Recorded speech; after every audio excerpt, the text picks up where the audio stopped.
Bonjour à toutes et bonjour à tous, mesdames et messieurs. J'espère que vous êtes bien installés pour ce tout nouvel épisode. Alors aujourd'hui, je vais continuer dans la continuité de l'Égypte.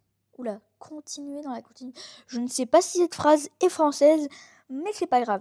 J'ai fait Cléopâtre et Hatshepsut, et ben là je vais faire un ensemble de monuments qui s'appelle les pyramides de Gizeh. Donc les pyramides de Gizeh, elles sont situées sur le plateau de Gizeh. Donc le plateau de Gizeh, c'est un ensemble un peu rocheux, etc. Donc il y a 3 pyramides. Donc la pyramide la plus haute, c'est la pyramide de Képhren, de Khéops, pardon. La moyenne taille, c'est celle de Képhren, et la petite, de 65 mètres, c'est celle de Mykérinos. Et donc en fait, les pyramides, ça s'est pas fait comme ça, tout en triangle du jour au lendemain. Il y a eu plusieurs types de pyramides. Donc les Égyptiens ont commencé par faire des mastabas.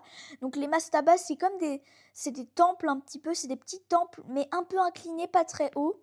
Puis ils ont fait des pyramides un peu en escalier, je sais pas si vous voyez, et ça s'appelle des pyramides à degrés.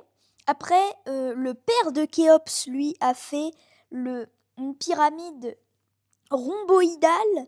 Donc c'est un peu rond, mais un peu triangle. On ne sait pas trop ce qu'il a voulu faire, mais il a voulu tester. Et Khéops, il a fait la pyramide qu'on a actuellement sur le plateau de Gizeh. Donc au plateau de Gizeh, c'est juste à côté du Nil et juste à côté du Caire. En fait, le Caire est juste en bas du plateau de Gizeh. Et donc, il y a un sphinx aussi qui est censé garder, être le protecteur et faire peur aux pilleurs de tombes. Parce qu'en fait, dans les pyramides, il y a des tombes. Donc, le sphinx est censé faire peur à des pilleurs de tombes. Et depuis le XIVe siècle, le sphinx a perdu son nez. Donc, dans les pyramides, il y a la tombe de Képhren, Khéops et Mykérinos. Donc en fait, dedans, il y a plusieurs chambres funéraires. Donc dans la pyramide de Khéops, donc là je vais prendre l'exemple de la pyramide de Khéops. Dans la pyramide de Khéops, il y a une première chambre funéraire qui descend en souterrain où elle est vide. On ne connaît pas encore son utilité.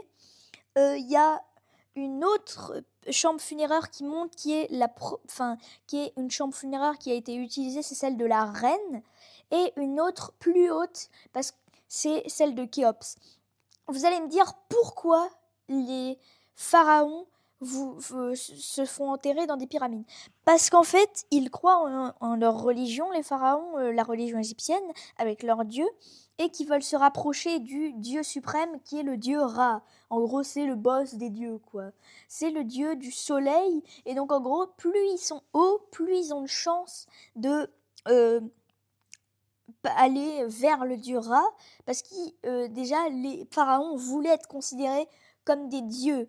Et pourquoi je vous dis ça? Parce qu'en fait, à l'époque où ils construisaient les pyramides, eh bien, il y avait une première partie qu'on ne voit plus maintenant, au bord du Nil, quand ils amenaient le corps du pharaon mort, il y avait la salle pour l'embaumer et tout ça. Puis il y avait un grand chemin où, juste en bas des pyramides, ils pouvaient donner des offrandes pour leur pharaon mort, parce qu'ils pensaient que ça allait être des dieux. Et donc, il y a un processus de momification pour les pharaons.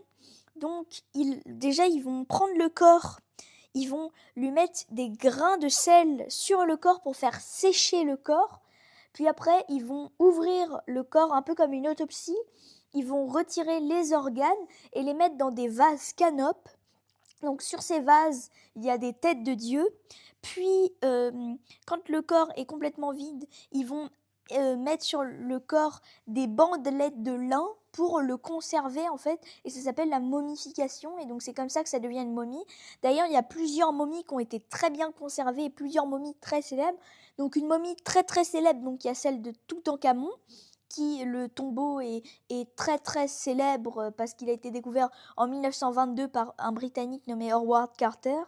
Et la, pardon, la momie de Ramsès II est très très bien conservée. Elle est d'ailleurs exposée au musée du Caire, si je me souviens bien. et elle est en très bon état. On voit encore les cheveux, enfin, il y a encore de la peau qui n'est pas complètement dégradée. Voilà, donc les pyramides, en fait, c'est des tombes géantes. Donc les pyramides sont faites en plusieurs pierres. En...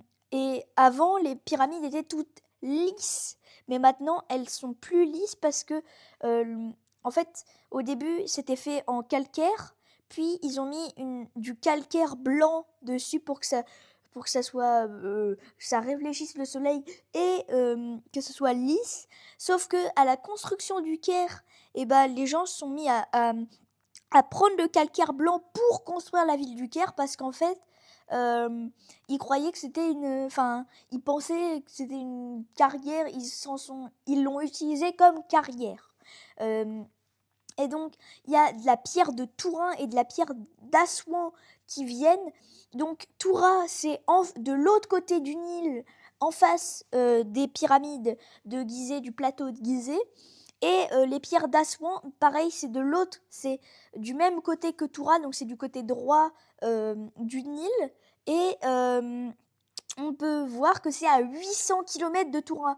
Donc en fait, ils chargeaient les pierres, ils prenaient les pierres, ils les mettaient sur des bateaux, ils les emmenaient jusqu'au plateau et ils taillaient les pierres sur place pour pas que ça soit trop lourd et que ça leur fasse trop de travail.